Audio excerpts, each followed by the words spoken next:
introduction. Good morning, and thank you for attending today. My name is Imogen, and I would firstly like to acknowledge Ms. Jyoti Manik for her contribution to this presentation. Unfortunately, she was unable to attend.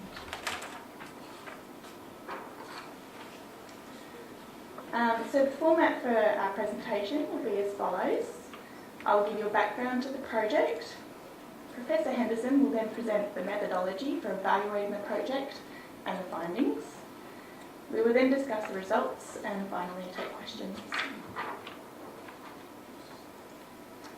So to give you a bit of the background, the project came about because in Western Australia, the various service sectors have worked independently to reduce the disabling effects of mental illness and promote mental health. To address this, the state government made funding available for collaboration between the non-government sector and the government sectors. The project was a new initiative involving collaboration between the government organisation, which was Armidale Mental Health Service, and the non-government organisation, Nima National. The purpose was to introduce peer support workers into the sector and build on existing psychosocial rehabilitation programs. The main program that was introduced was Flourish. Flourish is a recovery-focused self-development program designed for consumers who are looking to make improvements within their lives. The aim of the program is to motivate and equip consumers who are looking to, with the tools necessary to achieve positive changes within their lives. Flourish builds on the principles of the collaborative recovery model by focusing on individual strengths and values in relation to personal goals.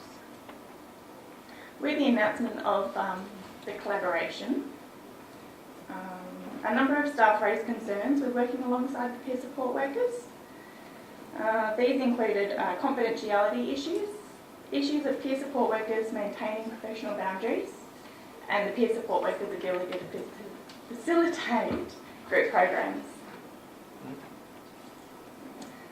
So to ensure the success of this collaboration, a steering committee was established. This was comprising a consumer representative, 2 state managers from NEMI, a mental health service operations manager, coordinator and rehabilitation assistant from the Armidale Mental Health Service, and a researcher from the University of Western Australia.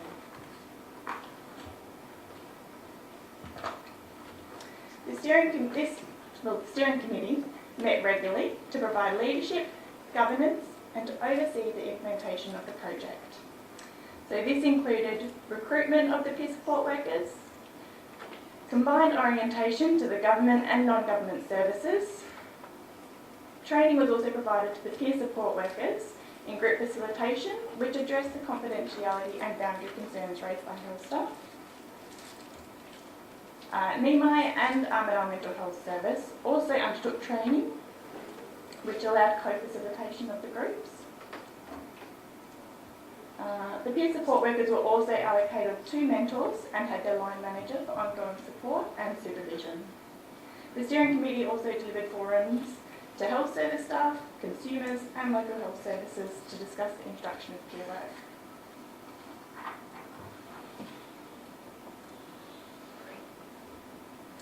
So once the process was established, the steering group designed the evaluation of the project.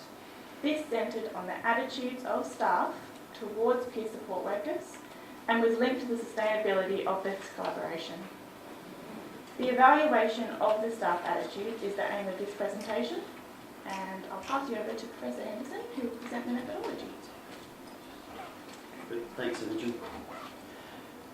Right, first up, I've been through a number of incarnations during my long career. None of them have been as a psychologist, so I'm too can establish that.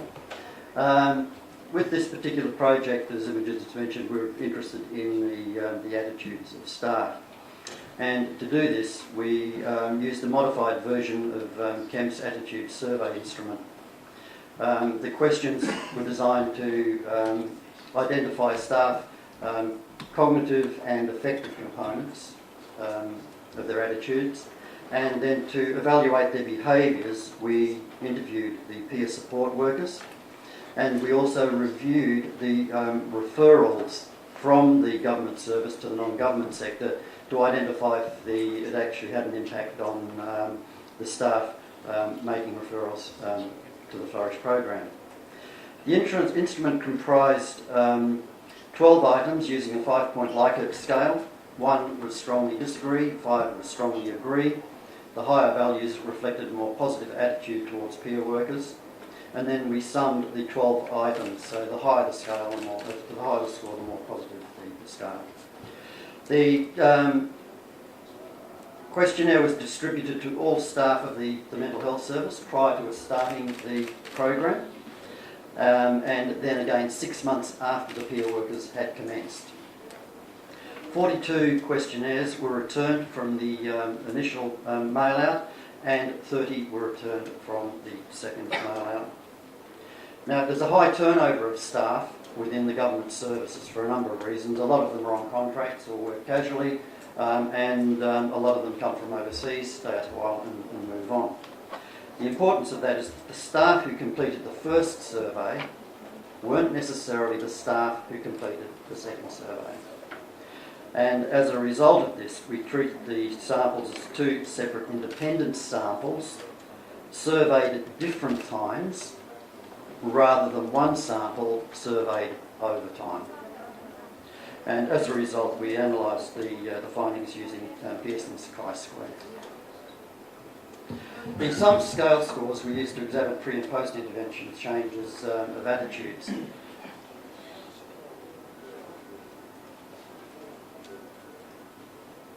Sorry, when I talk I tend to forget about PowerPoint presentations.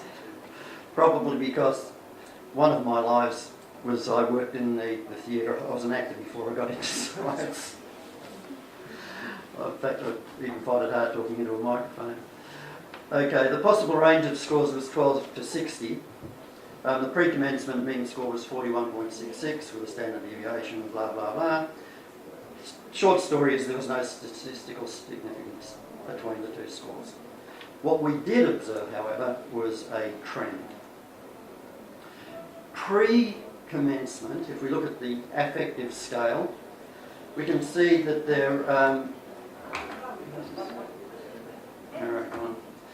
we can see there are some negative scores, and often, as you find with a 5-point scale, there are a few neutral scores.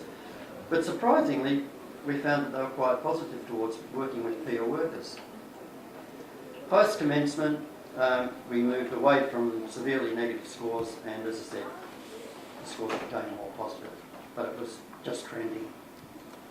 In terms of cognition, pre-commencement, again, nothing down the very strongly disagree, but they certainly disagreed with the what they thought about working with peer support workers. And then the responses on the questions became more positive about what they thought about working with peer workers. And the questions were like, I think that working with the clients working with peer support workers will benefit them, was one of the questions. In terms of change in attitude overall, we found an interesting finding across professions. Mental health nurses showed an increase from 42 to 47 in their overall score.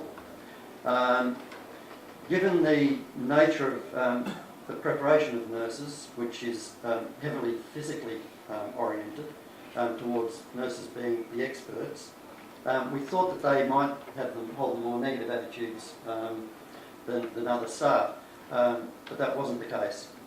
Occupational therapists showed an increase also from 43 to 49, again approaching statistical significance, but not significant. Other professions showed little change, and the surprise for us here was social workers. Within the recovery movement, one of the professions that's been driving is in terms of empowerment, consumers taking responsibility for their behaviour and their treatment. It's been led by social workers, certainly in Western Australia. But what we found was that they actually held negative attitudes, strongly negative attitudes in the other professions. In terms of behaviour change, when we spoke with the peer workers, They said they found the staff standoffish. They didn't want to talk to them, they didn't want to associate with them. But over time, through the work of the mentors and personal contact, they found that the staff included them in discussions. They were invited into unit meetings to discuss progress of the clients. When we audited the referrals, we found that prior to the program commencing, there were very few referrals for contemporary rehabilitation interventions. 3 months later, again, little change, but 6 months after the introduction of the peer support workers, that the staff in the government sector were referring more people to the non-government sector to work with the peer support workers. Some of the issues that we found related around status of the peer support workers. Peer support workers by the non-government sector were promoted as independent practitioners. They were promoted as being experts. Okay? And this created problems for staff because, as the title suggested, they're peer support workers, not health professionals. And this was evident in the comments on the attitude survey. For example, it would be better if the peer support workers were employed by the government sector and were supervised by health professionals rather than working independently through a non-government organisation. Accountability was also an issue. Peer support workers did not belong to a professional group. They had no professional association. They weren't government employees, and consequently they weren't governed by the state government code of conduct for professional behaviour. They didn't have to sign a confidentiality agreement. There was no ethics component to their training and their employment, and this concerned the health professionals. Also, in terms of the role, there was lack of understanding initially on the part of health professionals, again because the peer support workers were promoted as experts, and during the orientation program they didn't qualify. What they meant was experts in their experience, not experts in the clinical manifestations of the clients and their requirements. And also that wasn't emphasised is that in terms of their expertise, it was in terms of facilitating the Flourish program and supporting people, not in terms of rehabilitation practices or clinical practice. Over time, working with the peer workers and through the mentors, that these misconceptions were able to be corrected. The project has been proved to be successful, primarily because of the collaborative strategy developed beforehand. The two organisations got together, they identified the mentors, and the mentors were going to be from the government sector, not the non-government sector. There were formal orientation programs. Day-to-day operational support was given by service managers. Staff were involved in all aspects of the project.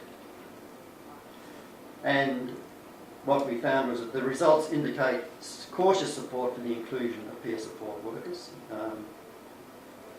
And this wait-and-see attitude might well be expected where a new approach to service delivery is introduced to an established service. So it's about organisational change and how you go about that. And the collaboration has proved to be sustainable and continues. It's funded by the non-government organisation, and they have continued to fund the employment of the peer support workers. And if any of you are thinking about visiting Perth, that's what it looks like. Thank you.